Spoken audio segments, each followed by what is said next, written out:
ఈ యొక్క కాంగ్రెస్ ప్రోగ్రాం ద్వారా అందరం దేవునిలో మరి ఒకసారి ఈ విధంగా కలవడానికి దేవుడు మనకి ఇచ్చిన గొప్ప భాగ్యాన్ని బట్టి వందనాలు. గడిచిన కాలమంతా, గడిచిన వారమంతా, గత ప్రోగ్రాం నుంచి ఇప్పటి వరకు అనేక విషయాల్లో దేవుడు మనల్ని ఎంతగానో బలపరిచాడు, దీవించాడు, రక్షించాడు. సో ఆ విషయమై దేవునికి వేలాది వందనాలు, స్తుతులు, స్తోత్రాలు చెల్లించుకుందాం. మరి ఒక వారం ఈ విధంగా మనందరం కూడుకోవడానికి దేవుడు మనకి ఇచ్చిన గొప్ప భాగ్యాన్ని బట్టి వందనాలు. ఈ యొక్క కాంకరర్స్ ప్రోగ్రామ్ని ఒక చిన్న ప్రార్థనతో ప్రారంభించుకుందాము. అందరం కళ్ళు మూసుకున్నట్లయితే మనం ఓపెనింగ్ ప్రేయర్ ద్వారా ఈ యొక్క కార్యక్రమాన్ని ప్రారంభించుకుందాము. ప్రార్థన. కృపగల మా దేవ, దయగల మా తండ్రి, మీకు వేలాది వందనాలు, స్తుతులు, స్తోత్రాలు చెల్లించుకుంటున్నాం. మీ బంగారు పదాలకు వందనాలు ప్రభువా. ఈ యొక్క సమయంలో ఈ విధంగా కూడుకుని ఆరాధించడానికి మాకు ఇచ్చిన గొప్ప భాగ్యాన్ని బట్టి వందనాలు. అదేవిధంగా తండ్రి, ఈ సమయంలో అనేక మంది ఆయా పని పాటలు ఉంటుండగా తండ్రి వేసి నీ యొక్క నామాన్ని స్మరించుకోవడం నిమిత్తమై ఈ విధంగా ప్రార్థనలో పాల్గొన్నట్లయితే ఆ బిడ్డలందరినీ ఒకసారి జ్ఞాపకం చేసుకోండి ప్రభువా. దేవ, మానదిన పనిపాటలో మాకు తోడంటున్నందుకు వందనాలు. గత కాలం అంతా, గత వారం అంతా మమ్మల్ని కాచి కాపాడినందుకు వందనాలు చెల్లించుకుంటున్నాం. ఈ యొక్క వారం తండ్రి వేసి నీ వాక్యం వినబోచుండగా తండ్రి మా యొక్క హృదయాన్ని మీ తలంపులు నాటే విధంగా వేసి ఉంచుకునేలా సహాయం దయచేయండి. దేవా, మీ వాక్యం ద్వారా ఏసీ నీ యొక్క ఆత్మీయ జీవితంలోకి మేము నడిచేలాగా సహాయం దయచేయండి ప్రభువా. ఈ యొక్క చెడు తలంపులతో, చెడు ఆలోచనలతో మేము ఉండకుండా తండ్రి దేవా, నీ తలంపులతో నీ ఆత్మీయ జీవితాన్ని వేసి మేము మా జీవితాల్లో ఉండేలాగా సహాయం దయచేయమని, నా ప్రార్థనైన తప్పులు పొరపాట్లు ఉంటే మన్నించమని, ఈ కార్యక్రమాన్ని అందరినీ చేతికి చెప్పుకుంటూ కార్యక్రమం ప్రారంభం నుంచి ముగింపు వరకు నీ మహిమార్థమే జరిగేలాగా సహాయం చేయమని యేసు నామములో అడిగి పెట్టుకుంటున్నాము పరమ తండ్రి, ఆమేన్. మరి ఒకసారి వీక్షిస్తున్న ప్రతి ఒక్కరికి యేసు నామములో మీ అందరికీ వందనాలు చెల్లించుకుంటున్నాను. ఈరోజు మనతో వాక్యాన్ని పంచుకోవడానికి మన మధ్యలో సిస్టర్ నవీన్ అక్క ఉన్నారు. నవీన్ అక్క, thank you so much for taking an effort to come and join. So over to you అక్క. మన మధ్యలో ఇప్పుడు అక్క వచ్చి వాక్యం సందేశం ఇస్తుండగా మనం అందరం దేవుని మాటల పట్ల ధ్యానిద్దాము. ఓవర్ టు యూ నవీన్ అక్క. Praise lord. సజీవాహిని వారు నిర్వహిస్తున్న కాన్కరర్స్ నో మోర్ చైన్స్ అనే యూత్ మీటింగ్కి చేరి వచ్చిన ప్రతి ఒక్క యవనస్త్రికి, యవనస్త్రాలకి ప్రభువైన యేసుక్రీస్తు అతి పరిశుద్ధమైన నామంలో ప్రత్యేకమైన ఆహ్వానాన్ని మరియు వందనాన్ని తెలియజేస్తున్నాను. మరి ఈ దినానికై దేవాది దేవుడు నాకు ఇచ్చిన ఒక గొప్ప అవకాశాన్ని బట్టి నేను ఎంతగానో ఆయన్ని స్తుతిస్తున్నాను. మరి ఈ దినమందు మనందరం కలిసి దేవుని వాక్యాన్ని కొద్దిసేపు ధ్యానిద్దాము. మరి ఈనాటి ఈ యొక్క యూత్ మీటింగ్కి నేను ఏర్పాటు చేసుకున్న ధ్యానాంశము ఇర్మియా గ్రంథము 8వ అధ్యాయము 4వ వచనం. ఇర్మియా గ్రంథము 8వ అధ్యాయము 4వ వచనం. మరియు యెహోవా ఇలాగు సెలవిచ్చుచున్నాడని వారితో చెప్పుము, మనుషులు పడి లేవకుందురా, తొలగిపోయిన తర్వాత మనుషులు తిరిగి రారు. మరొకసారి ఈ యొక్క వాక్యాన్ని చదువుకుందాము. మరియు యెహోవా ఇలాగు సెలవిచ్చుచున్నాడని వారితో చెప్పుము, మనుషులు పడి తిరిగి లేవకుందురా, తొలగిపోయిన తర్వాత మనుషులు తిరిగి రారా. చిన్న ప్రార్థన చేసుకొని మరి వాక్యాంశంలోకి ముందుకు వెళ్దాం. ప్రేమ నమ్మకం కలిగిన నా ప్రియ పరలోకపు తండ్రి యేసయ్య, ఇంతవరకు మమ్మల్ని అందరినీ కాచి కాపాడి సంరక్షించి నీ బంగారు పాదం కింద నీ మిక్కిలి రెక్కల క్రింద సజీవ లెక్కలో ఉంచి క్షేమాన్ని దయచేసి ఇదిగోనైనా ఈ యొక్క ఫ్రైడే ఈ రీతిగానైనా ఈ కాన్కరర్స్ యూత్ మీటింగ్లో మేమందరం ఒక చిన్న మందవలే చేరి మీ యొక్క వాక్యాన్ని ధ్యానించబోతుండగానైనా నా యొక్క నోటిని మీ యొక్క బూరగా వాడుకొనమని, మా యొక్క సొంత జ్ఞానంతో కాదు కానీనైనా మీ యొక్క నడిపింపుతో మేము వాక్యాన్ని అయినా నేను చెప్పబోతుండగా విను ప్రతి హృదయంతో మీరు మాట్లాడమని, విన్న ప్రతి హృదయము నైనా నీ వైపు చూడటానికి వాక్యం అనే అద్దంలో మమ్మల్ని అందరినీ మేము సరిదిద్దుకోవడానికి మీరు మాకు ఇచ్చినటువంటి ఒక మంచి అవకాశాన్ని మేమందరము సద్వినియోగపరచుకోవడానికి సహాయం దయచేయమని నీ యొక్క ఆత్మ నడిపింపు తోడ్పాటు మా అందరికీ మరి ముఖ్యంగా నాకు దయచేయమని, ఈ యొక్క కార్యక్రమం అంతయునైనా ఆది అంతం మీరే అధ్యక్షత వహించి దీన్ని నిర్వహిస్తున్న సజీవాహిని బృందాన్ని నీ చేతికి అప్పచెపుతూ మరింతగా నీ యొక్క సేవలో కొనసాగింపబడడానికి దీన్ని నూరంతలుగా వేంతులుగా మీరే ఫలింపచేయమని ప్రార్థిస్తూ యేసే నామములో అడిగి ప్రార్థించి పొందినామని నమ్ముతున్నాను తండ్రి, ఆమేన్. మొదటిగా నాకు ఈ అవకాశం ఇచ్చిన సజీవాహిని బృందానికి ప్రత్యేకమైన వందనాలు, అలాగే రాణి అక్కకు కూడా నా ప్రత్యేకమైన వందనాలను తెలియజేస్తున్నాను. మరి వాక్య ధ్యానాంశంలోకి మనం ముందుకు వెళ్తాం. మనం చదువుకున్న మూల వాక్యము, మనుషులు పడి లేవకుందురా, తొలగిపోయిన తర్వాత మనుషులు తిరిగిరారు. ఈ యొక్క వాక్యాంశంలో మనము ముఖ్యంగా గమనించవలసిన 2 ప్రాముఖ్యమైన విషయాల గురించి ఇవాళ మనం ధ్యానిద్దాం. మొదటిది పడిపోవడం అనగానే మనకి సాధారణంగా గుర్తొచ్చే ఒక విషయాలు ఏమిటంటే దేవుడి యొక్క చిత్తానికి వ్యతిరేకంగా జీవించడం, మరి ఆయనకి ఇష్టం లేని పనులను చేయడం. ఈ లోకానుసారంగా మన యొక్క దైనందిన జీవితంలో యవనస్తులమైన మనము మరి ముఖ్యంగా అనేకమైన త్రొట్టిల్లిపాట్లకు లోనవుతూ ఉంటాము. మరి మన యొక్క స్నేహితుల ద్వారాను, మన యొక్క బంధువర్గం ద్వారాను, మనకి తెలిసిన వారు, మరి ర్యాండమ్గా మనము మన యొక్క రొటీన్లో మనము మీట్ అయ్యే పర్సన్స్ ద్వారాను అనేకమైన డిస్ట్రక్షన్స్కి మనము లోనవుతూ ఉంటాం. ఇవన్నీ మనందరికీ తెలిసి పడిపోవటం, అంటే తెలిసి కూడా మనము పాపంలో పడిపోవడానికి దారులు అనేకమైనవి ఈ లోకానుసారంగా ఉండటం అనేది మనకి చాలా సుపరిచితం. ఇంకా మనము గమనించినట్లయితే దొంగలించడం, అబద్ధాలు మాట్లాడడం, ఎదుటి వ్యక్తి ఎవరైనా ఎక్కువగా వాళ్ళు డెవలప్ అవుతుంటే దాన్ని చూసి మనం జెలస్ ఫీల్ అవ్వడం, ఇవన్నీ కూడా ఈ లోకానుసారంగా మనము పడిపోవటానికి దారి తీసే యొక్క కారణాలుగా మనం చెప్పచ్చు. మరి ఇదంతా ఒక కోణంగా మనం భావిస్తే, 2వ కోణంని ఇవాళ మనం ధ్యానించుకుందాం. పడిపోవడంలో గల 2వ కోణం చాలా ప్రాముఖ్యమైన కోణం ఏంటంటే ఆత్మీయంగా పడిపోవడం, దేవుడికి దగ్గరగా జీవిస్తూనే ఆయనకు దూరంగా అయిపోవటం. ఈ మాట వింటుంటేనే మనందరికీ చాలా విచిత్రంగా, చాలా చిత్రంగా అనిపిస్తుంది. దేవుడికి దగ్గరగా జీవిస్తూ దూరమైపోవడం అంటే ఎలాగా? మనందరము క్రైస్తవ కుటుంబంలో పుట్టి పెరిగిన వారమై ఉంటుండగా మన తల్లిదండ్రుల ద్వారాను, మన యొక్క సంఘ కాపరి ద్వారాను, మరి పెద్దల ద్వారాను, మన శ్రేయోభిలాషుల ద్వారాను మనందరికీ దైవభక్తి, దైవ భయము అనేవి సాధారణంగా అలవడతాయి. మరి ఆ యొక్క భక్తి ఎటువంటి రీతిగా ఉంటుంది? మరి మన యొక్క జీవితాల్లో దేవునికి దగ్గరగా మనం జీవిస్తున్నామని మనల్ని మనం ప్రలోభపరుచుకుంటూ ఆయనకి దూరంగా జీవిస్తున్నాం. ప్రియ యవనస్తురాల, మరి మనందరము ప్రతి ఆదివారం దేవుని సన్నిధానానికి వెళుతున్నాము. ఇటువంటి మీటింగ్స్ని అనేకమైన వాటికి మనం అటెండ్ చేస్తున్నాము. అంతేకాకుండా అనేకమైన అవుట్డోర్ మీటింగ్స్కి మనం అటెండ్ అవుతుంటాము. మరి ఏ రకంగా మనము ఆత్మీయంగా పడిపోతాము అనే ఒక ప్రశ్న మనందరి హృదయంలో తలెత్తవచ్చు.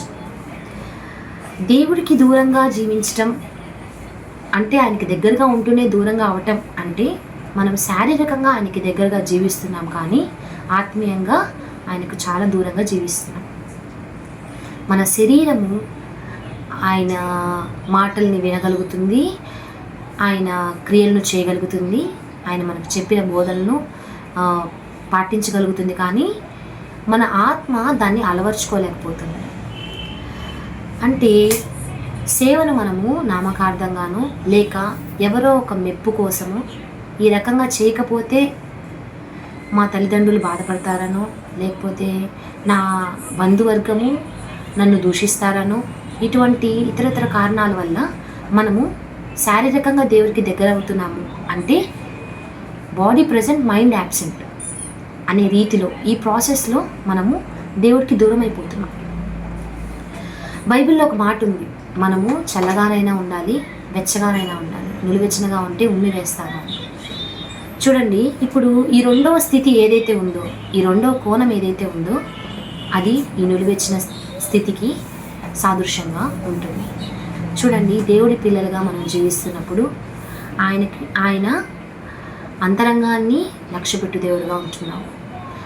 బాహ్య రూపాలను, బాహ్య క్రియలను ఆయన లక్ష్య పెట్టేవాడుగా ఉండట్లేదు. అలా అని నీవు నీ క్రియలు, నీ యొక్క మాటలు, నీ యొక్క పైకి కనిపించే ఆ వేషధారణ ఇవన్నీ దేవుడికి అయిష్టంగా జీవించచ్చా అనంటే ఖచ్చితంగా కాదు అనే చెప్పాలి. నీవు నీ వస్త్రధారణ ద్వారానో, నీ యొక్క క్రియల ద్వారానో, నీ యొక్క మాటల ద్వారానో కూడా దేవుని నామాన్ని నువ్వు గణపరచు బిడ్డగా, గణపరచు వారిగా మనమందరం జీవించాలి. మరింతగా ఆత్మీయంగా దేవునికి దగ్గరగా మనము ఉండాలి. ఆత్మీయమైన పడిపోవడము దేవుడికి మనకు ఒక పెద్ద అగాధాన్ని అది క్రియేట్ చేస్తుంది. దేవుడి నుంచి మనల్ని చాలా దూరంగా చేసేస్తుంది.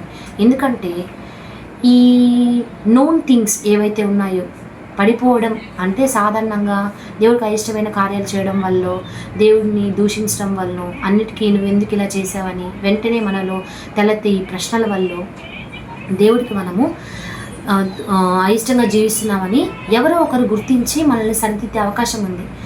కానీ ఈ ఆత్మీయంగా పడిపోవటం అనేది ఎవరూ గుర్తించలేని ఒక భయంకరమైన స్థితి. అది ప్రతి మనిషి తనను తాను పరీక్షించుకుంటేనే దేవుడికి మనం దగ్గరగా ఉన్నామా లేక దగ్గరగా ఉన్నట్టు ప్రలోభపడుతున్నామా అనేది మనము గ్రహించగలం. ఆ యొక్క ఆత్మీయంగా పడిపోవటం అనేది ఎలాగ మొదలవుతుందంటే, మొదటిగా ఆయన చిత్తాన్ని గ్రహించలేకపోవడం వల్ల. కీర్తన గ్రంథంలో మనం చూస్తాం కదా, నీ స్వబుద్ధిని ఆధారం చేసుకొనక నీ పూర్ణ హృదయంతో యెహోవా యందు నమ్మిక ఉంచుము అని. చాలాసార్లు మనం ప్రార్థన చేసినప్పుడు వెంటనే ఆ యొక్క కోరిక లేదా ఆ యొక్క ప్రార్థన విజ్ఞప్తి మనం ఏదైతే చేస్తామో అది వెంటనే మన జీవితంలో జరగాలని మానవులుగా మనం జీవిస్తున్నాం కాబట్టి మనం కోరుకుంటాం. అలా జరగని పక్షాన మన హృదయంలో తలెత్తే మొదటి ప్రశ్న, ఎందుకు దేవుడిది నా ఇళ్ళ జరిగించలేదు? దేవుని క్రియలు ఎప్పుడు టైం టేకింగ్గా ఉంటాయి. కొన్ని సందర్భాల్లో వెంటనే నువ్వు ప్రార్థించిన వెంటనే దానికి తగిన రిజల్ట్ని దేవుడు ఇచ్చేస్తారు. కొన్ని సందర్భాల్లో ఆయన తన సమయం కోసం ఎదురు చూస్తారు, వెయిట్ చేస్తారు. ఆ యొక్క సమయం ఆసనమైనప్పుడు మనం ఊహించిన దానికంటే, మనం ఆశించిన దానికంటే మనకి ఏది మంచిదో, మనకి ఏది అనువైనదో, మనకి ఏది ఉన్నతమైన స్థానాల్లోకి మనల్ని త్రొట్టిల్లిపోకుండా, మనకి ఏ హాని జరగకుండా మనల్ని ముందుకు తీసుకెళ్ళగలదో సర్వసృష్టికర్త అయిన దేవునికి తెలుసు. కాబట్టి తన సమయమందు మనల్ని మనకు కావాల్సిన విధంగా ఆయన రూపొందించగలగ గొప్ప శక్తిమంతుడు. కాబట్టి మనము ఆత్మీయంగా పడిపోకుండా నిరీక్షణ గలవారమై లోకానుసారమైన పడిపోవటానికి మనం లోను కాకుండా నిరీక్షణ గలవారమై ఆయన వైపు చూస్తూ పైన వాటిని లక్ష్య పెట్టువారంగా మనం ఉండాలి. చూడండి, బైబిల్లో ఒక మాట మనము ఇందాకనే విన్నాము, నులివెచ్చనగా ఉంటే ఉమ్మి వేస్తాను అని. నులివెచ్చనితనం ఏదైతే ఉందో అది రెండో కోణంలో మనము చాలా ఎక్కువగా గమనించగలం. చూడండి, దేవుడికి ఇష్టమైన బిడ్డలుగా మనము పైకి ఉంటూ నామకార్థంగా, నామినల్గా మనము ఉంటున్నాం, కానీ ఆత్మీయంగా దేవుడికి చాలా దూరమైపోతున్నాం. ఈ ఉమ్మి వేయబడ్డం అనంటే విడువబడడం, దేవుడు మనల్ని విడిచిపెట్టడం. దేవుడు మనల్ని విడిచిపెట్టినట్లయితే మన స్థితి ఏమైపోతుందో అనేక మంది జీవితాలను మనకి బైబిల్ గ్రంథంలో సాదృశ్యాలుగా ఆయన ముందుగానే లిఖితపరిచారు. ఒక బెస్ట్ ఎగ్జాంపుల్ లోతు భార్యని మనము చూసుకోవచ్చు. మరి లోతు ఆయన యొక్క కుటుంబము అంతయు దేవుడు చెప్పిన రీతిగా నడిచినప్పటికీ సొదొమ గొమొర్రా నుంచి వారి యొక్క జీవితాలను అక్కడ అంతటా ఆ ప్రయాణాన్ని ముగించి ఈ దేశం నుంచి బయటికి వెళ్ళిపోండి, ఇక్కడ నేను నా యొక్క ఉగ్రతను తీసుకొని వస్తున్నాను, అయితే మీ యొక్క సమస్తాన్ని ఇక్కడ నుంచి విడిచిపెట్టి వెళ్ళిపోవాలి, మీరు తిరిగి చూడకూడదు అని ఆయన చెప్పిన మాటను తూచ తప్పకుండా లోతు మరియు ఆయన పిల్లలు, ఆయన భార్య పాటించవలసిందిగా ఆయన ఆజ్ఞ. ఇది ఆయన చిత్తం. కానీ లోతు యొక్క పిల్లలు ఆ యొక్క చిత్త ప్రకారంగా వారికి ఉన్నదంతను విడిచిపెట్టి వారి స్వబుద్ధిని కానీ, వారి స్వస్థలాన్ని కానీ, వారి సొంత ఆస్తుల్ని కానీ, వారి సొంత మనుషుల్ని కానీ, మరి ఇంకేది దాని గురించి కూడా వాళ్ళు ఆలోచించకుండా కేవలం ఆయన ఏదైతే చిత్తాన్ని బయలుపరిచారో దాన్ని మాత్రమే వారు పాటిస్తూ ముందుకు కొనసాగడం మనకి అందరికీ తెలిసిన విషయం. కానీ లోతు భార్య సగము దూరం ప్రయాణం చేసిన తర్వాత తన యొక్క స్వస్థలం గురించి, తన సొంత ఆస్తుల గురించి, తన కోసం తను ఏర్పాటు చేసిన తన సొంత ఆలోచనలను బట్టి వెనక్కి తిరిగి ఆ యొక్క సొదొమ గొమొర్రా గ్రామం కాలిపోవటం చూడడం జరిగింది. అక్కడే ఆమె ఉప్పు స్తంభంగా మారిపోవడం మనందరికీ చాలా సుపరిచితమైన ఒక ఎగ్జాంపుల్. కాబట్టి ఉప్పు స్తంభంగా అయిపోవడం అంటే నిర్జీవం అయిపోవడం, అంటే మన యొక్క జీవితాలు ఆ యొక్క నిత్యరాజ్యంలోకి వెళ్ళకుండా ఇక్కడనే నిర్జీవంగా అయిపోతాయి. చూడండి, బైబిల్ గ్రంథంలో అనేకమైన మాటల ద్వారా, అనేకమైన ఎగ్జాంపుల్స్ ద్వారా ప్రభువైన యేసుక్రీస్తు వారు మనతో మాట్లాడున్నారు. ఆయన అంతరంగాన్ని పరిశీలించు దేవుడు, నా దాగుచోటు నీవే అని కీర్తనకారుడు చెప్పాడు. కాబట్టి ఆయనకు ఆయస్కరంగా జీవిస్తూ, మరి ముఖ్యంగా ఆత్మీయంగా ఆయనకు దూరంగా జీవిస్తూ మనం ఎక్కడ దాక్కోలేని యొక్క పరిస్థితి. కాబట్టి మన దాగుచోటు ఎవరంటే ఆయననే. కాబట్టి మనము ఆయనను ఆత్మీయంగా అనుసరించే వారంగా ఉండాలి. ఆత్మీయమైన పడిపోవడం అనేది చాలా తీవ్రమైన స్థితిలోనికి మనల్ని త్రోసివేస్తుంది. కాబట్టి దేవునికి దగ్గరగా జీవించే వారంగా, మరి ముఖ్యంగా ఆత్మీయంగా ఆయనకు మనము లోబడు వారంగా, ఆయన చిత్తాన్ని కనుగొని వారంగా, ఆయన చిత్త ప్రకారం మన జీవితాన్ని మనం సరిదిద్దుకునే వారంగా ఉండేలాగా మన జీవితాన్ని మనం సరిచేసుకోవాలి. ఇది మొదటి అంశం. ఈ అంశం కాను మరొక వాక్యాన్ని కూడా మనం గమనిద్దాం. ఇర్మియా గ్రంథము 9వ అధ్యాయము 25వ వచనం. అక్కడ 2వ భాగంలో కానీ మనం చూస్తే, హృదయ సంబంధమైన సున్నతి నొందిన వారు కారు గనక రాబో దినములలో సున్నతి పొందియు సున్నతి లేని వారి వలె నుండు అని వాక్యం సెలవిస్తుంది. కాబట్టి హృదయ సంబంధమైన సున్నతిని మనము కలిగి ఉండే వారంగా ఉండాలి. యవనస్తుమైన మనము ఒక ప్రాపర్ ఏజ్కి వచ్చిన తర్వాత మన తల్లిదండ్రుల ద్వారానో, మన యొక్క పెద్దవారి ద్వారానో, లేక మన సంఘ కాపరి ద్వారానో రక్షణ పొందాలని, బాప్తిసం తీసుకోవాలని మనము ఆ యొక్క మాటలను వింటూ ఉంటాం. రక్షణ అనేది it's an individual thing, it's completely once spiritual thing. కాబట్టి ఈ బాప్తిసం పొందడం అంటే దేవుణ్ణి సొంత రక్షకునిగా నమ్మడం, ఒప్పుకోవడం, అంగీకరించడం. ఆ సొంత రక్షకుడిగా దేవుణ్ణి అంగీకరిస్తున్నాము అని అంటే అది శారీరకంగా మనం ఒప్పుకున్నట్లయితే అది కొనసాగినలోకి రాదు. ఆత్మీయంగా దేవుడికి మనము దగ్గరైనప్పుడే మనము దేవుని సొంత రక్షకునిగా మన హృదయంలోనికి దేవుణ్ణి ఆహ్వానించగలము. తద్వారా మన జీవితాలను మనము ముందుకు కొనసాగించుకోగలము. నీ యొక్క పనుల భారము నా మీద మోపుము అని దేవుడు తన వాక్యం ద్వారా సెలవిచ్చాడు. కాబట్టి మనము మన యొక్క పనుల భారము అనగా మన యొక్క సొంత క్రియలను, మన యొక్క సొంత తలంపులను పాటింపక ఆయన చిత్తాన్ని ఎరిగి, ఆయన చిత్తాన్ని వెదకి, ఆయన చిత్తాన్ని కనుగొని ఆ రీతిగా ఆత్మీయంగా ఆయనకి అంటుకట్టబడి ముందుకు కొనసాగే వారంగా మనం ఉండాలి. 2వ అంశంలోకి మనం చేరుకుందాము. తిరిగి రావడం. తిరిగి రావడం అనగా పశ్చాత్తాపపడ్డం. ఇందాక మనం పడిపోటులో ఏ రకంగా 2 కోణాలను చూసి ఉన్నామో, ఇలాగా పశ్చాత్తాపపడ్డంలో కూడా 2 కోణాలని మనము చూడవచ్చు. మొదటి కోణం ఏంటంటే మానవుల ఎడల పశ్చాత్తాపపడ్డం. అంటే it is also similar to the first theme which we have discussed so far. మొదటిగా అంశంలో మనం ఏదైతే డిస్కస్ చేశామో, మనము ఇంతసేపు ధ్యానించామో, తాత్కాలికంగా దేవుడి ఎడల పశ్చాత్తాపపడడం. పడిపోవడం ఏ రకంగా అయితే మనము లోకానుసారంగా పడిపోయి శారీరకంగా దేవుడికి దగ్గరగా జీవిస్తూ ఆత్మీయంగా దేవుడికి దూరంగా జీవించామని తెలుసుకున్నాము.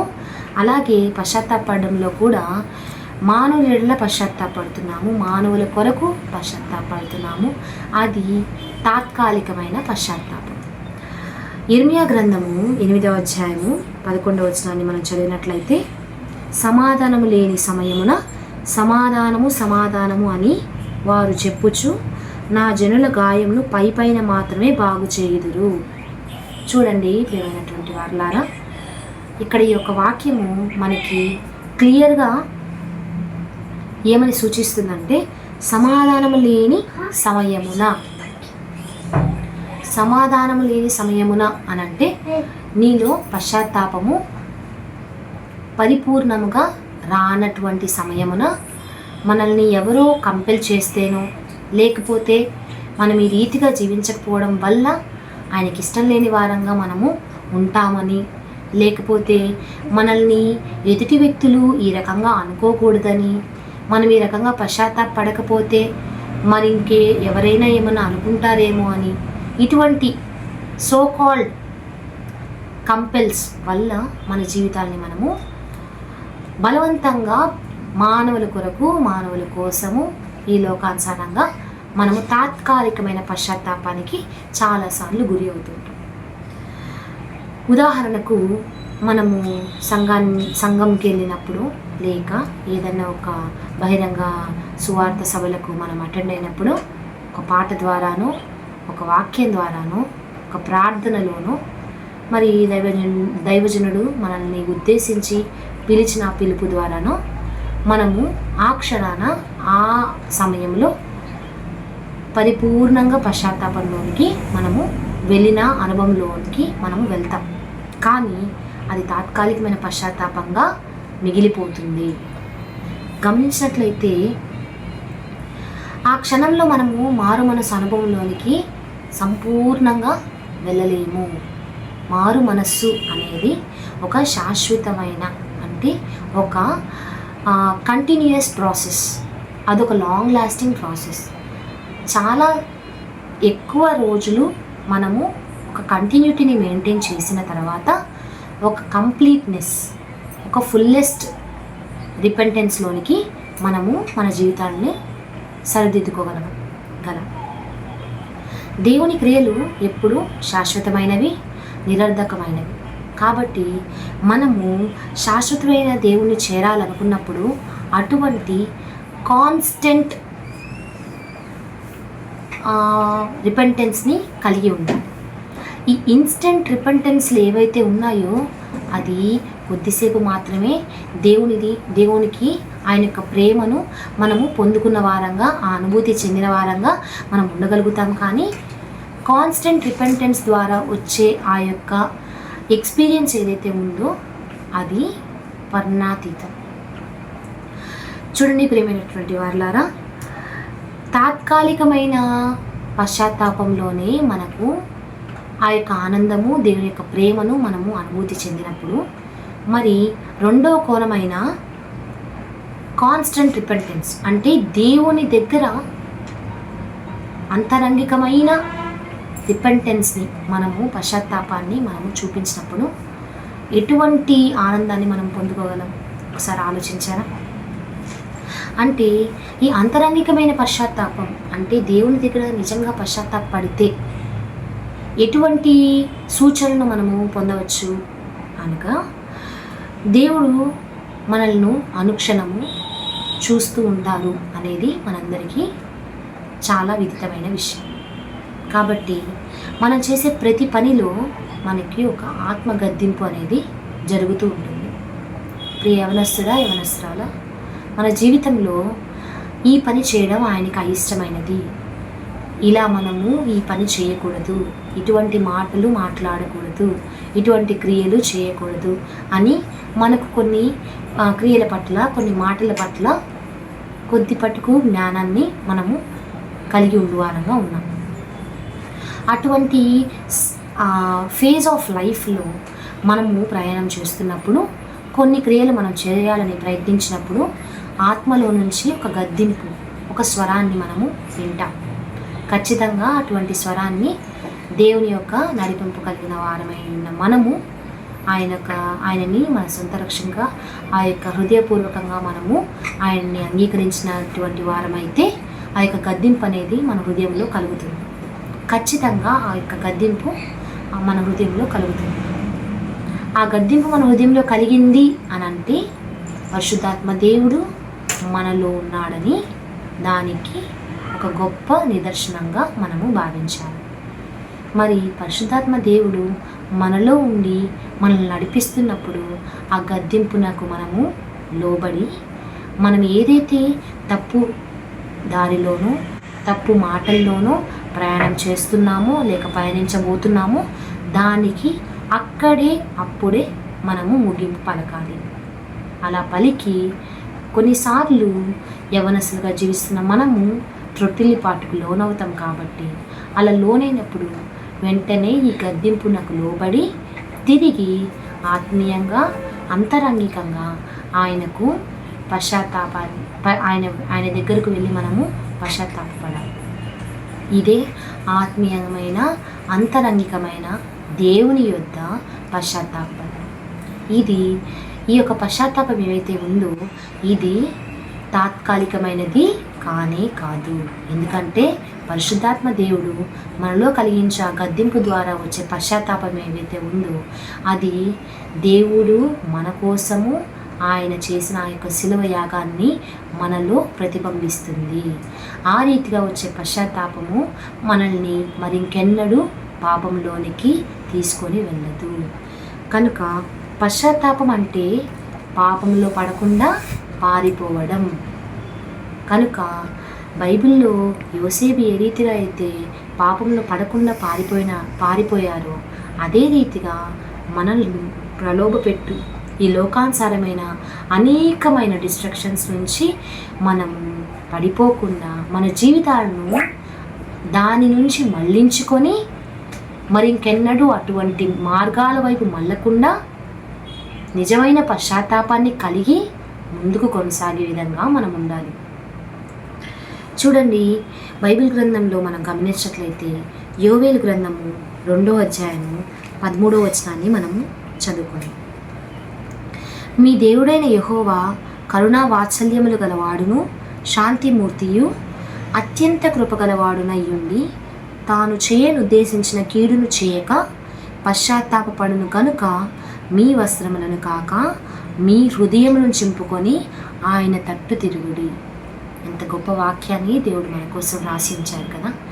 మన వస్త్రాలను అంటే తాత్కాలికమైన పశ్చాత్తాపాలను కాక హృదయమును చింపుకొని ఆయన తట్టు తిరుగుడి.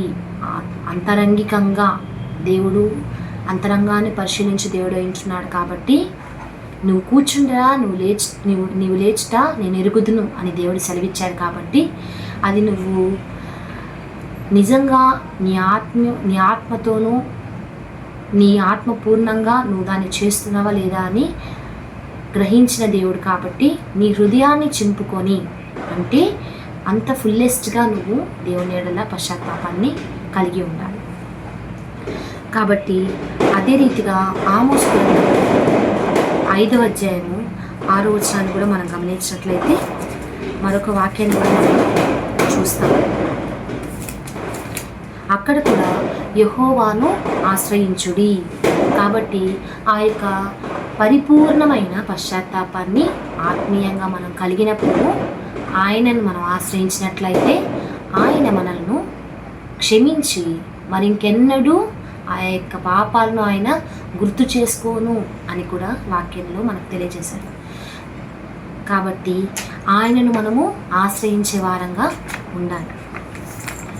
ప్రియమైనటువంటి వారులారా, చివరిగా ఈ యొక్క వాక్యాన్ని నేను ముగించడానికి ముందు మరొక రెఫరెన్స్ని మీతో పంచుకోవాలని ఆశపడుతున్నాను. మీకా 7వ అధ్యాయము 8వ వచనాన్ని మనము చదువుకుందాం. నా శత్రువా నా మీద అతిశయింపవద్దు, నేను క్రింద పడినను తిరిగి లేతును, నేను అంధకారమందు కూర్చున్నను, యెహోవా నాకు వెలుగా నుండును. మరి మనం ఈ వాక్యానికి ప్రారంభంలో ఒక మూల వాక్యాన్ని చదువుకున్నాం. దేవుడు ఏమని సెలవిచ్చాడు? మనుషులు పడి లేవకుందురా, తొలగిపోయిన తర్వాత మనుషులు తిరిగి రారా. కాబట్టి ఆయనని మళ్ళీ మనకి ఈ యొక్క మీకా గ్రంథము 7వ అధ్యాయం 8వ వచనంలో సెలవిచ్చారు. ఏమని? నా శత్రువా నా మీద అతిశయింపవద్దు, నేను క్రింద పడినను తిరిగి లేతును, నేను అంధకారమందు కూర్చున్నను, యెహోవా నాకు వెలుగుగా నుండును. కాబట్టి మనము ఈ రీతిగా దేవుని ఎడల గర్వంగా నిలబడే వారంగా, నా దేవుడు నాతో ఉండగా నాలో ఉన్న శత్రువు, మరి ఆ శత్రువు ఎవరు? మనలో ఉన్న ఈ తాత్కాలికమైన పశ్చాత్తాపం, మనలో ఉన్న ఈ శారీరకమైన పడిపోవటం, మనలో ఉన్న ఈ తాత్కాలికమైన ఈ ఇన్స్టెంట్ థింగ్స్, ఎవరినో మనం మెప్పించడం కోసము, మరి ఎవరినో మనము ఎవరి మెప్పు మనం పొందుకోవడం కోసము కాక, నిత్యరాజ్యానికి మనం వారసులవుటకు మనను తన రూపంలో తన పోలికలో చేసుకున్న తండ్రి అయిన దేవుణ్ణి సంతోషపెట్టు వారంగా, మన జీవితాలను మనం సరిచేసుకునే వారంగా ఉండాలి. మనలో ఉన్న శత్రువు అంటే మనలను ఆయనకు దూరం చేసే మన క్రియలు, మన మాటలు, మన ఈ నులివెచ్చినతనము, ఈ 2 ఫేస్డ్ యాక్షన్స్ ఏవైతే ఉన్నాయో వీటన్నిటికీ మనం స్వస్తి చెప్పి వాక్యపు వెలుగులో మన హృదయాన్ని పరిశీలించుకుంటూ అంధకారంలోనికి మనం వెళ్ళక వెలుగు వైపు మనం నడుచువారంగా ఉండాలి. అందుకనే ఆయన వాక్యం ద్వారా మనకు సెలవిస్తున్నారు, క్రింద పడినను తిరిగి లేతుము, అంధకారం నుండి నందు కూర్చున్నను, యెహోవా నాకు వెలుగుగా నుండును. కాబట్టి నీవు లేచుటకు సిద్ధపడి ఉన్నావా? నీవు పడిపోయిన స్థితి నుంచి లేచుటకు సిద్ధపడి ఉన్నావా? ప్రేమైన యవనస్తురాలా, నీవు పడిపోవట అనేది మానవ నైజంగా నీవు భావించవచ్చు, కానీ ఆ పడిపోయిన స్థితి నుంచి లేచుటకు నీవు సిద్ధంగా ఉన్నావా? నీవు సిద్ధంగా ఉన్నట్లయితే మరి యెహోవా దేవుడు నీకు వెలుగుగా ఉండటకు ఆయన నీ పడిపోయిన స్థితి నుంచి, ఆయన నువ్వు కూర్చున్న స్థితిలో ఉన్న నీ అంధకారపు స్థితిలో నుంచి ఆయన నీకు వెలుగుగా ఉన్నాడు. మరి ఆ యొక్క వెలుగు వైపు నడుచుటకు నీవు సిద్ధంగా ఉన్నావా? కాబట్టి మన హృదయాలను మనం పరిశీలించుకొని వెలుగు వైపు నడుచువారంగా, పడిపోయిన స్థితిలోంచి కాక తిరిగి ఆయన వైపు నడిచేవారంగా, నిజమైన పశ్చాత్తాపాన్ని మనం కలిగి ఉండేవారంగా ఉండి మన జీవితాలను వాక్యపు వెలుగులో నిజమైన వెలుగు అయిన యెహోవా వైపు ముందుకు కొనసాగే వారంగా మనమందరము ఉండాలని కోరుకుంటూ చిన్న వాక్యాన్ని దేవుడు దీవించి ఆస్వాదించుగాక. Thank you.